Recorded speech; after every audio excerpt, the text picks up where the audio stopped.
first hear from you what it is that makes it fascinating and unique, a unique kind of hatred in world history. And would you agree that, as someone that studied not only history but other historians, most objective historians, anyone that looks at Jewish history objectively, takes a look at anti-Semitism and is baffled and perplexed? Right. Well, first of all, thanks for having me on your show. Absolutely. Jewish history, the ups and the downs, the highs and the lows are all kind of supernatural. There's a great line from David Ben-Gurion, the first prime minister of Israel, who was very far from being an observant Jew, but he said, to be a realist as a Jew, you have to believe in miracles. And the problem, I always say, the problem with looking at Jewish history in general is when you're in it as a Jew, if supernatural happens to you every day, it just becomes natural and normal. But you're right, if you stand back objectively, look at Jewish history and compare it to, other people's histories, you see there's really, the highs and the lows are very different from anyone else. We are like the exception in history that proves the rule. And you started asking that question about, what makes anti-Semitism unique. We don't have a monopoly on hatred and racism and oppression. There's, unfortunately, that's a eternal feature of all of human history, of one group oppressing another. But there are aspects of anti-Semitism that just set it apart from any other kind of hatred. And when you look at them all together, really, it's like a wow. Like you said, when you're in Poland, it's like a wow. When you really stand back and look at it, we just take for granted, of course, everyone's going to hate us. There was a Harvard math professor by the name of Tom Lehrer in the 1960s who used to write very funny satirical songs. And he had a song called National Brotherhood Week, which is a week in America where supposedly everyone's supposed to get along for a week because America is the melting pot. It's just one giant mix of all different kinds of immigrant populations. And it has, a verse, the Catholics hate the Protestants, the Hindus hate the Muslims, and it's been everyone hates the Jews.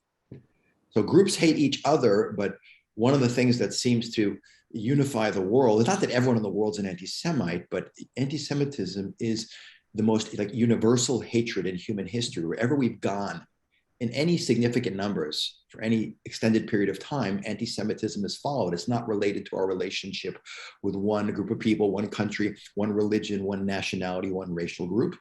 So that's one aspect, the universality. The other thing is the intensity of it. That it's not just, the word anti-Semitism was coined, the phrase was coined by a German Jew hater by the name of Wilhelm Marr in 1879, someone who Hitler based much of his thinking on, in a book he wrote called The Victory of Germandom Over Judaism. This was when racial thinking was starting to appear after Darwinian evolution. And he wanted to make hatred of Jews sound more scientific and not so much a religious thing, and racial.